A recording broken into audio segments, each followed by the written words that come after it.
Bodybuilders look impressive in photos, but they can't run a mile. Runners are lean, but have zero muscle mass. Hybrid athletes, guys training strength, cardio, and mobility, have the physiques that everyone actually wants. Specialization. Most guys pick a lane. You're either the gym bro who only lifts or the cardio guy who runs 6 days a week. Bodybuilders maximize muscle mass, but ignore cardiovascular health. Their physiques look good in controlled lighting, but they're carrying more body fat than you think. Their faces are bloated from bulking, and their cardio markers are terrible. Runners and endurance athletes go the opposite direction. They're lean, but they have no muscle mass. Their testosterone is crushed from overtraining. Hybrid training fixes all of this. Let's start with bodybuilders. Eating 4,000 plus calories to maximize muscle gains means you're carrying way too much excess body fat. Your face loses all definition. You look big in a shirt, but your actual aesthetics suffer. And functionally, most bodybuilders are pretty immobile. Poor shoulder mobility, can't sprint, can't jump, and can't move that well. Big muscles with no function is a bad trait for aesthetics. Endurance athletes are lean, sometimes too lean, and they have no muscle mass. Their physiques are flat. A 2017 study in the European Journal of Applied Physiology found that high-volume endurance training significantly lowered free testosterone in male athletes. You end up lean but weak. You look small in clothes and fragile without them. Plus, chronic cardio without resistance training accelerates aging. You lose muscle mass, your metabolism drops, and your body composition gets worse over time, even if you weigh the same. Being skinny isn't the same as being aesthetic.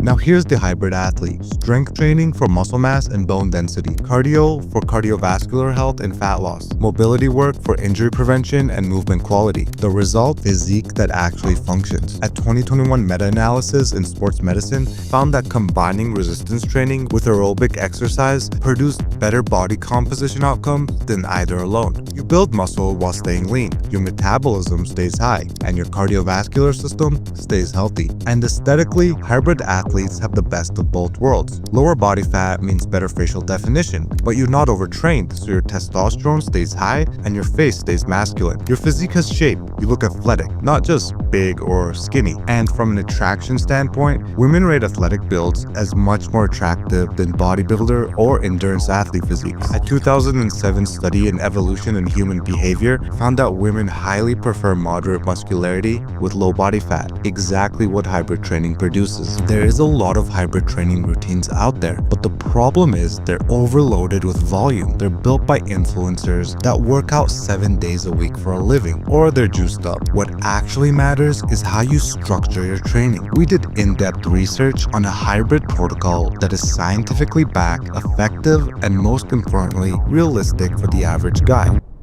Rule 1. Separate your sessions.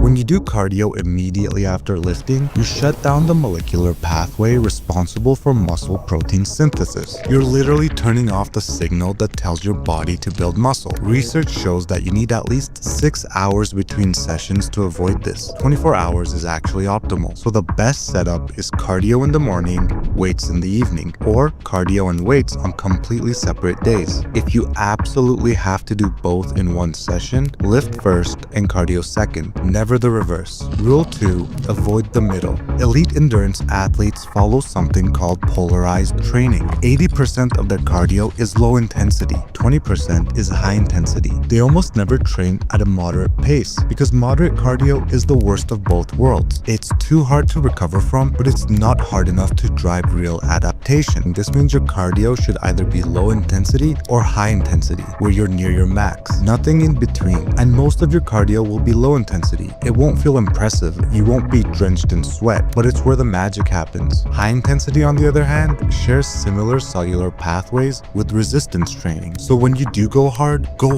sprints, intervals, 20 minutes max, then get out.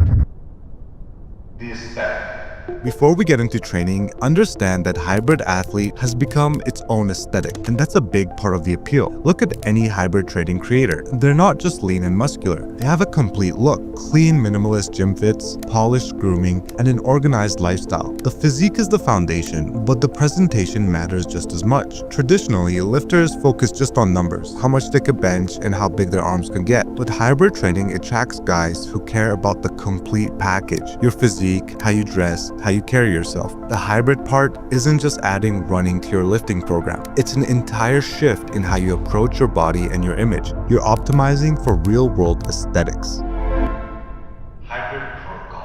You want to be a lifter that looks like they run, not a runner that looks like they lift. This means keeping a 2-to-1 ratio of lifting to running days. For a basic template, I recommend 3 to 4 days of weight training with a focus on compound movements and progressive overload. 2 to 3 days of cardio, 2 low-intensity sessions at 45 to 60 minutes. I highly prefer incline walking or the Stairmaster. 1 high-intensity session at 15 to 20 minutes. My favorites are sprints and hill runs. And take this seriously as your lifting days. Spend about 10 to 15 minutes on hip mobility, shoulder mobility, and spine mobility. A sample week looks like this. That's 4 lifts, 2 to 3 cardio sessions, and all with completely manageable volume. Provided you also have a good diet, you're gonna be muscular, but lean enough for facial definition and visible abs, but not so low that you crash your hormone. Now, if you want more details, including specific training routines, a diet protocol, some mobility work, and just a more in-depth hybrid training protocol in general, I highly recommend you pick up the Hybrid Training Handbook. I'll put a link to it in the description. With that said, thanks for watching, and make sure to subscribe for much more.